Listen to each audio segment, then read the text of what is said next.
I am back in Ohio, almost, not almost, I am 28 minutes from Brunswick, from my place. Quick little turnaround there, and then back to Northfield Park tonight for some racing. A lot of traveling the last few days. I missed Ollie. I didn't miss his birthday, obviously, Ollie, but I was not here for his birthday. And then when I went home yesterday, Addie had forgot her bike in Ohio and had asked me to bring it home, and I forgot to do that too. And I'm going to tell you one thing. Don't cross that little girl. Oh, she was hot. She was heated yesterday that I forgot her bike, and I reminded her that they are coming back over here on Friday and that I didn't think it was a big deal, but there was no reasoning with her. She was not in a talkative mood. She got over it. We all went out to breakfast today. I wanted to get home last night. I thought the races were at 6:30 at Georgian. It's just as well they were at 7:30 because if they weren't, I would have been late. 5 hours and 49 minutes it took me to get from the Meadows paddock to Georgian Downs paddock. Was 5 hours and 49 minutes, and that really wasn't flying. At no point was I going to be late. I had to be there at 6:35 to sign in, and it always said that I was going to be there at 6:10ish. Now I think I got there just a hair before then. Actually, I know I did. I got there around just before 6 o'clock. That's when I got there. A great race from Delicious Stone DK last night. Not so great from Simply Chaotic, and that will lead into, before I go down that rabbit hole, because I just want to talk about this for a minute. I'd sent out a note this morning about licensing. A lot of people got back to me. I wasn't trying to single anybody out. If you're out there and you're like, oh, I'm really sorry I didn't get my... I was not singling anybody out. What had happened was, over the last few weeks, I've got emails back from the New Jersey Racing Commission, from Michigan State Racing Commission, one from Ontario, just saying so-and-so's license was lapsed, meaning it was I was going to say suspended, but not suspended, but you had to renew your license. And I'd make an email or a phone call, and it's always the same. Oh, I'm really sorry. I never thought. Which is fine. It's summer. Everybody's got stuff to do. Actually, I had to renew my license in Kentucky the day I went down there. So I also waited until the last minute. And that was the day that they changed the post time from 2 p.m. to 9 a.m. And I had to get there to get my license done. So I get it. I'm not trying to say you should do this and, oh my God, I can't believe you didn't have your license. That's not what I'm saying, because I'm just as bad. It's human nature.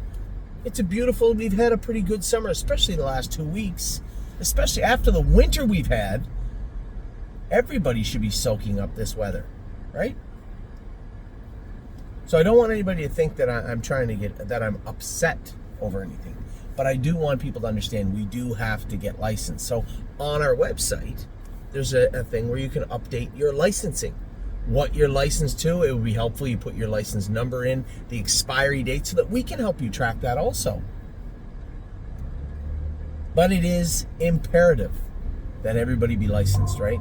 You do not want to be the reason that a horse was scratched going into a stake race, right? That's not a very good feeling. I don't want to have that feeling. I'm sure you don't want to have that feeling. And we work as hard as we can to make sure this doesn't happen. Keep in mind, we have anywhere between 10 and 50 owners, or maybe even more than 50 on some horses. You go to race in a place like New York, New Jersey, those 1% add up.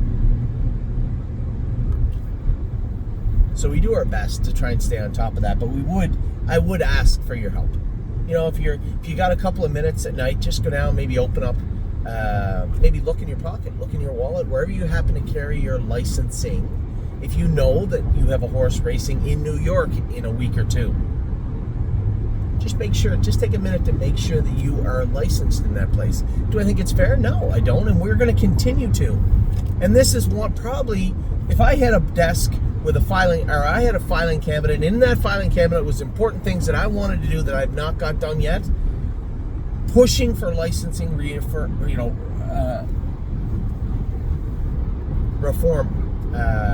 Pushing for license reform. I didn't know what that guy was doing.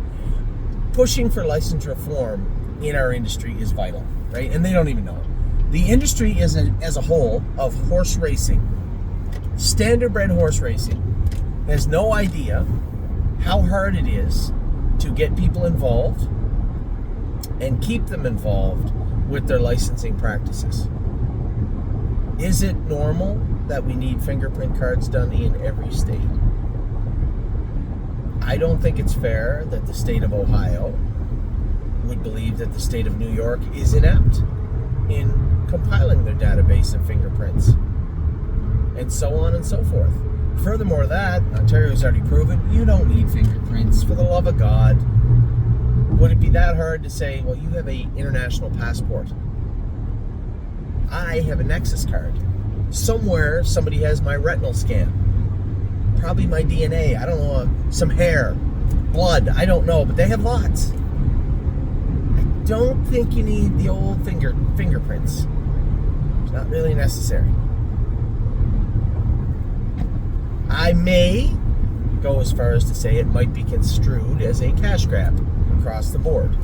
Why would I possibly need to pay each and every state money to house my fingerprints and collect them? It's just unnecessary. So these are things we would like to look to. Ontario does not force you to get fingerprints anymore because it's not necessary. These are horses, right? It's just we need to reform. It's the same old thing. You know, when I was a kid growing up, you used to have to pay to go to the racetrack, right? You used to pay to park your car, right? It's a long time ago. Maybe you don't remember that. But you used to have to. We stopped doing that. A lot of places give out their programs for free online. As long as they're not printing them and it's not a cost to them, they're probably going to give them to you for free. They want people at their track. What they found was everybody maybe had X amount of dollars to spend on a Saturday afternoon. And rather than spend $5 of it to park your car and another $2 of it to buy a program, most people would likely spend that $7 somewhere else on site. And that's kind of how it is, right? You know, I often wondered, I'm never on the highway right here, any highway. Well, that's not true. I've never been on this highway. What am I on? 271 South at rush hour time, what I would assume is rush hour time, 4:30. Oddly enough, like every other highway, there's traffic. Not bad though. I just think there's a better way forward, right? And I don't think there is. I know there is. We need to stop looking at the short game and start looking at the long game. The easier it is to get people involved and allow them to have a good time, the more likely it is they'll spend their money in our industry, right? I mean, it's only been proven like a billion times. But so that would be on the top of my list. I know it's on the top of Kelly's list. It's just things that we want to do in the latter part of 2025 into 2026. And as this transition continues and completes itself with John and Nishant and his partners in regards to coming on board with the stable, it frees up an enormous amount of time for me and for Kelly. And that time can be put to good work, which would be license reform. So, that is a little side note. I wanted to start with just asking everybody, just take a minute, make sure that you're licensed. If you're not, and you really don't know how to go about getting your license done, well then just reach out to me. You have my email, anthony@thestable.ca. You can reach out to linda@thestable.ca, and either one or both of us would be happy to help you. Now, the reason I didn't make a big email was because I talked about the two horses last night, but I was surprised, and I'm reminded ever so often that not everybody just watches my videos, right? They might watch the weekend videos, but they don't watch every video that Anthony puts out. And I got an email today saying, Anthony, thank you for going to drive Simply Chaotic. I know the trip didn't work out maybe the way that you wanted, but what was your take on the race? Where do we go from here? And I explained this in depth last night, and it dawned on me that the person writing the email just didn't watch the video from last night. My take on Simply Chaotic was simple. It's the same take I had on in New York that afternoon. It's the same take that I had on Aunt Sarah and Rose Run Bobby the day before.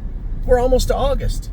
If these horses have not got to their full, what we would consider their full potential, or have regressed somewhat, you have to ask yourself why.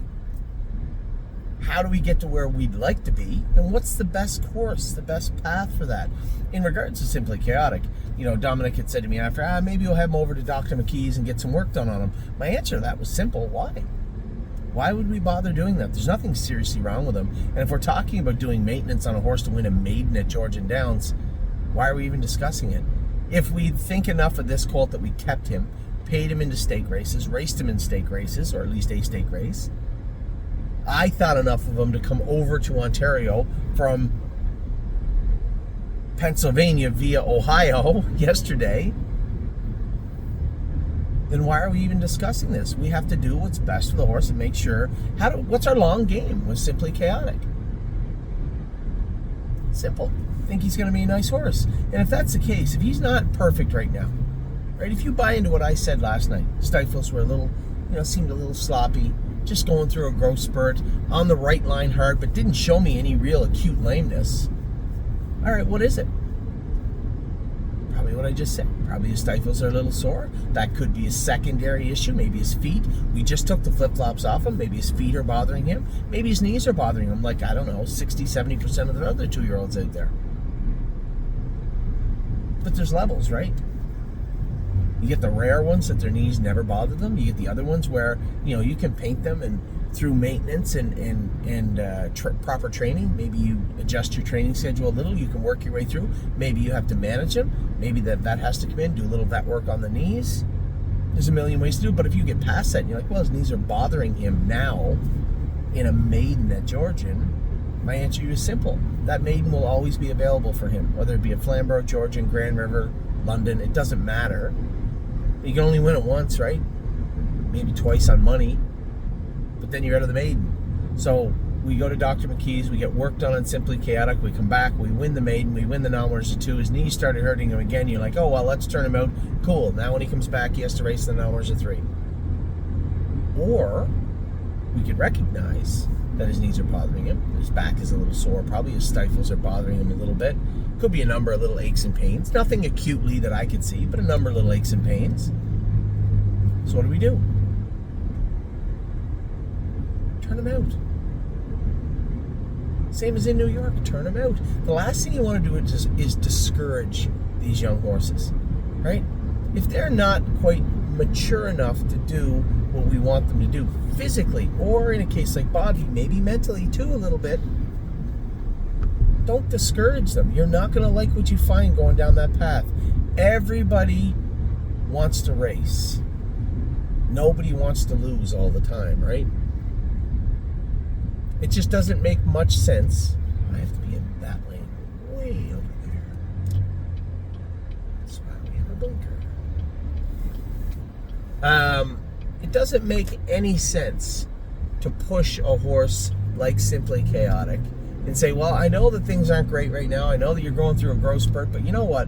We're going to go with the vet, do some work on you, then we're going to race you again. And if you start to get a little sore, we're going to tinker around with you again, see if we can race you again. After about 4 or 5 starts of that, Simply Chaotic may not want to be what you want him to be. May never be what you want him to be. Keep in mind, this is June. Well, it's different. You can maybe formulate a different plan. But this isn't June, is it? It's almost August. Long game is simple. Long game is very simple. I want to see the best form of Simply Chaotic. How do I do that? Give him 2 months off, bring him back, put another big load of training into him, get him ready. You're going to have a much bigger horse. He's a giant horse now, but you're going to be able to put some muscle on that frame. He's going to feel sharp.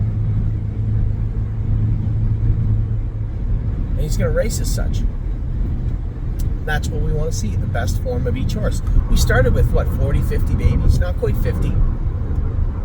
We got rid of a couple at the start that I just didn't like. We trained the rest of them down. Some of them were a little sore. Some of them didn't make it. Some of them did make it and just aren't going to be good enough. We'll talk about them in another day or so. There's a couple of those horses racing also. We've been fairly fortunate in regards to injuries with our young horses. Very, very few. And nothing serious or significant. I think that goes back to the way we train them. I'll beat that drum for a long time.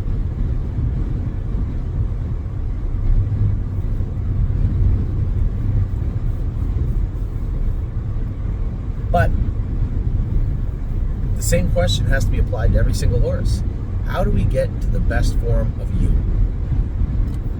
And with Simply Chaotic, it's just give the horse a rest. Now, as I talk about this, the gentleman that messaged me today about Simply Chaotic, he's not going to see this video either, so it doesn't really matter. I emailed him back, explained that I talked about it in the videos, explained how you can watch all of the videos. Maybe you will, maybe you won't. I have no idea. But it's the same as in New York, right? I guess my only question that I haven't answered within New York is, should we castrate him? Is there a need for him to be a stud going into his 3-year-old season? Probably not, I guess. But that leads to the next question. Do we really want to geld him in this heat? Probably not. So if there's a little bit of a chillier snap coming, I'm talking, oh wait, no, hold on, I got to reverse this. 17, 18 Celsius. It was 70-ish. Maybe a little south of 70-ish. Then that would be fine. And Aunt Sarah, the exact same reason I want to turn out, that's the exact same reason as Simply Chaotic. 100%. And Rosa and Bobby, a little bit physical, a little bit mental. But again, the answer to the question is the same. How do we get to the best form of you? A little time off, bring them back, start them back up. There's nothing wrong with that. So that's, I didn't really know. I wanted to see what horses get in. I know I can tell you right now that Gaslight Hall is in to go, and Foxy Seaside is in. The Resolve Indeed did not get in, so she'll be in on Wednesday. That's fine. I can train her up real good Friday morning right here at Northfield Park and get a real good feel for her, so I don't mind that. Foxy Seaside's got the 4-hole. A lot of people out, I love our clients to death, and a lot of people messaging me, have you tried this? Have you tried that? What about this piece of equipment? What about shoeing her this way? I get it. Everybody wants to be helpful. I understand that. But when it comes to the filly yourself, first thing we need to do is get her in a class she can win, right? Chasing is never going to help her. Last week, obviously, that was not ideal, let's say. But we'll see if we can get away from that. Also, for Sunday night, she'll have to train slow tomorrow. I will be there tomorrow to go with her. Tomorrow's Thursday for Sunday. Yes. And Gaslight Hall, I jogged him yesterday. He was good. We're going to draw his blood just to see what his blood looks like since he get over here. My only concern is with the ship over and the jogging and this and that. Did he tie up a little bit? I don't think so, but verify is what we're going to do tomorrow morning. So Gaslight Hall is also in with the 2-hole. With the 2-hole on Sunday. So that's what we got in on Sunday. Saturday, Friday, Thursday is all meadows. I know Saturday night we have Aunt Lily in. Jason has his horse in, yes. A lot of people asking where'd Yes come from. He just showed up. That was all Jason. Jason and his buddy Shane bought Yes back. I didn't know he was coming until I saw his name on the sheet also. So Race Good, his first start, he had to scratch him sick, and I think he is in, and Lauren's horse is in. I believe Jason told me Lauren's horse in Sunday night also. Now, I'm not going to be there Saturday night. I'm not going to be here Saturday night. Ollie has a baseball tournament. In fact, the timeline of by accident of Northfield is perfect. Ollie plays in Niagara Falls on Sunday morning and Sunday afternoon. He is playing at what is he doing this? He is playing at 11 o'clock, and he is playing at 2 o'clock. And I'll be able to see both games now with the later start on Sunday evening. So that is great news for me. Saturday, as I said, we have a number of horses in Pennsylvania. Sweet Lake is in the Arden Downs. That's a 5-horse field. 5 horse in there. Looks a little salty. I got to look at the lines today. A little salty on the 5 horse, but you know what? She's no slouch herself. Leland Hanover drew the outside in the Stallion Series. Perfection Hanover drew the 2-hole in the Stallion Series. My name is Swaney. We did put her in. A lot of people saying, hey, where's Swaney? Why is she not in to go? She is. She drew the 4-hole in a 6-horse field. And if you look to the far outside in that one is Luadipa also. Already had market 52 and 4. Don't like seeing that name in the list, that's for sure. Arrowhead Hanover's got the rail in the Arden, and he looks, quite frankly, as if he's the horse to beat, or at least one of the horses to beat for sure in the Arden on Saturday afternoon. And then Patrick the Piranha is in also in race 11. That is Saturday. Now Friday we have a full boat also.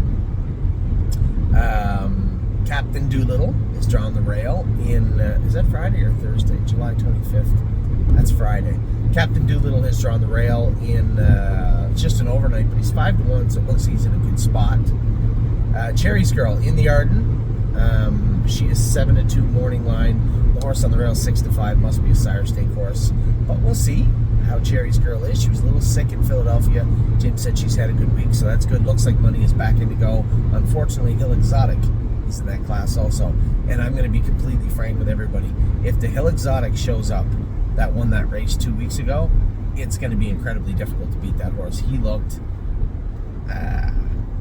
very good 2 weeks ago. Rico Tubbs, 6-hole, 3-1 in the Arden also.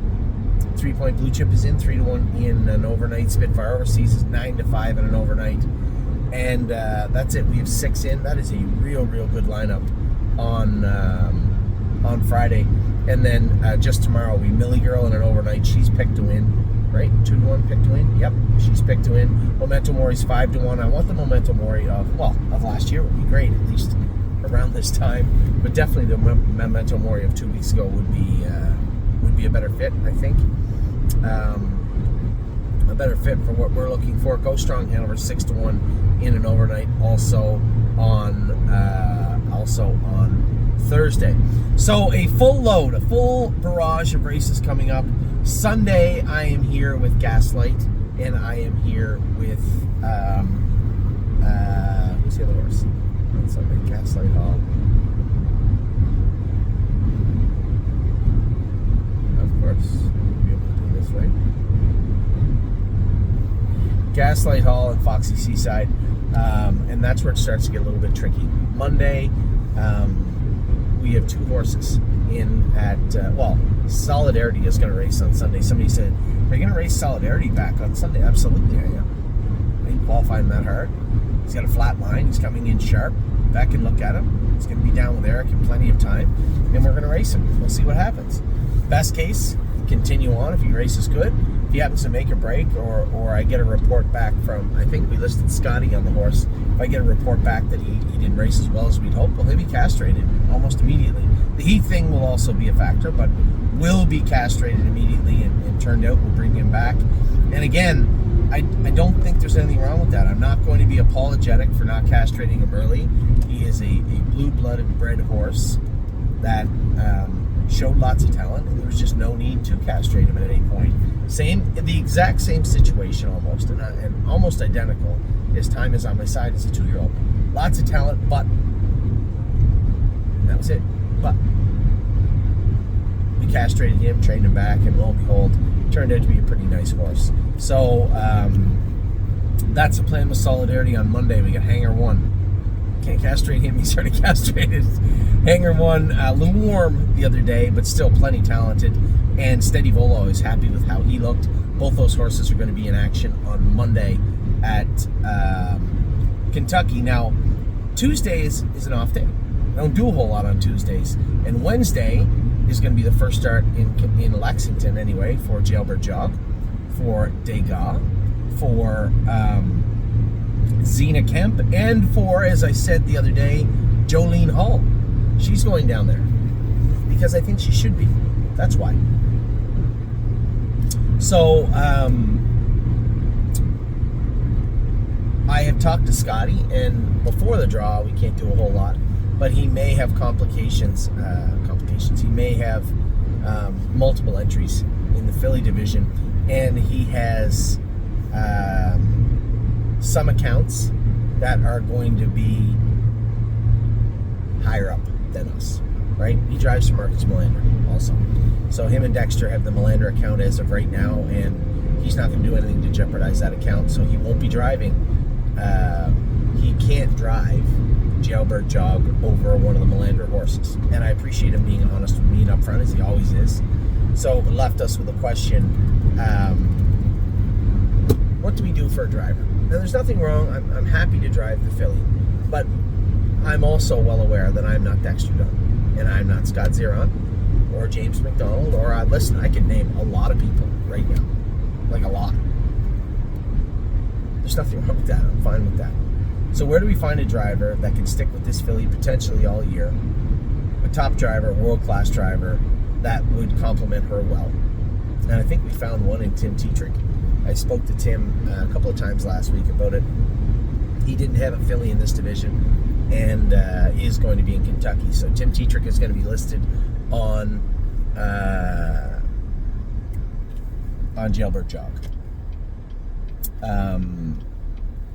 I believe there doesn't appear to be any reason that I can think of that Dexter Dunn won't drive Zena Kemp, and I'm going down there to drive Jolene Hall. She's not that she's super tricky, but she's a little hard to really a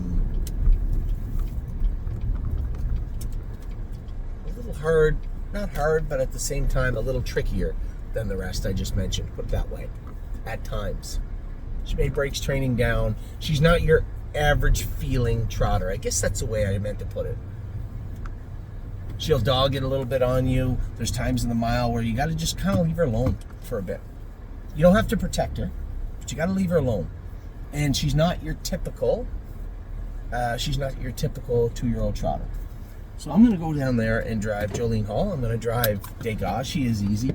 And quite frankly, if I look at the draw and Dexter, Scott, Tim, somebody's available for Degas, then she may well have a driver of that choice too. But I am going down there to drive Jolene Hall, at least her first start. And I want to get a feel of, is this the right move? We have time with the Buckeyes. We can maneuver her however we want. She's pretty easygoing filly. Is this the right move? I believe the answer is yes right now, but I want to make sure of that as we start her summer stakes. I have mapped out a pretty fair schedule for, what is this thing doing? A pretty fair schedule for Jolene Hall, which could incorporate both Kentucky and Ohio, especially since she's got a second and a third now. That's the kicker, a little bit different. And I'll do that. I have her Ohio schedule. I have a Kentucky schedule that really we're not really worried about right now, but a little bit of a hybrid in the middle, which I've mapped out, which actually complements her really well. So we'll see how that plays out, and that is on Wednesday. Now, Amy is busy with Ollie. He's got lots of baseball. She's got stuff going on also. I could take the girls. I could drive down to Kentucky Monday morning, 6 a.m. from Brunswick. I could be there in time to race Hanger 1. I could be there in time to race Steady Volo. Now there's the next one. Tuesday is kind of a dead day. I could stay in Kentucky on Tuesday with the girls. Maybe there's a water park or something there that we could go to. Race the horses on Wednesday afternoon and then come back here. Now it's a 5-hour drive. It's highly unlikely I'm going to make it back to drive any horses on Wednesday evening at Northfield Park, but that's a potential also. So I just have to see what we have going on at Wednesday. And Wednesday, I'm likely not going to be able to make it to the Meadows. By likely, I mean pretty sure I can't. Where does that leave us for Wednesday? So this is what's going on in my head. All these things are contingent on how they draw.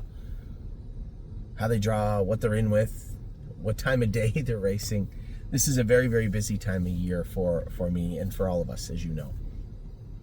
So that is where we're at right now. I think I went over, most importantly, the licensing aspect of today's video. Secondly, and very, very important also, is where the horses are, what they're doing. And I'm trying to explain why we would turn a horse out right now rather than just trying to find a race for them. I hope I articulated that very well. That was my number one goal in this video.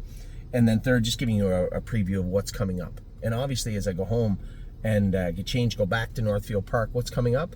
We just have a lot of races tonight in the Sire Stake races. So Both Jasons have put together a warm-up list. I'm going to stick to it. I got to leave my house at 5:25, which means I have about 15 minutes of a 5-hour drive and a 5-hour day so far to turn around and go back to Northfield Park. So I'm going to get to doing that right now. Got to get some gas, go to Brunswick, go back to Northfield, and start our night at Northfield Park. So I hope you guys are having a good day. I am having a good day. The weather's beautiful. The drive was nice. There's no issues.